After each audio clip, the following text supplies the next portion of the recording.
Kapolri Jenderal Listio Sigit Prabowo menyalurkan bantuan beras hingga paket sembako kepada masyarakat Papua Tengah yang terdampak bencana kekeringan serta kelaparan.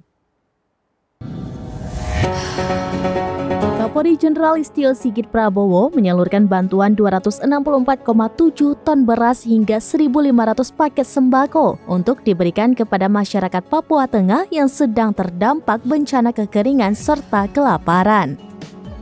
Kepala Divisi atau Kadif Humas Polri, Irjen Sandi Nugroho mengungkapkan bantuan itu sudah dikirimkan ke wilayah Papua Tengah yang selanjutnya akan langsung diserahkan ke masyarakat yang membutuhkan.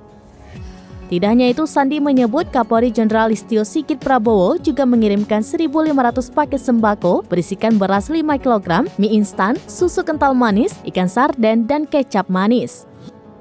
Kemudian dikirimkan pula bantuan untuk masyarakat berupa jaket dewasa sebanyak 1.000 pieces dan jaket anak 150 buah. Menurut Sandi, untuk menyalurkan bantuan kemanusiaan kepada masyarakat yang membutuhkan tersebut, Polri bersinergi dengan seluruh pihak terkait. Sandi menjelaskan bantuan itu akan dibawa dengan menggunakan pesawat terbang dari Timika menuju lokasi bencana di Agandume sekitar 40 menit dan ke Sinak sekitar 1 jam.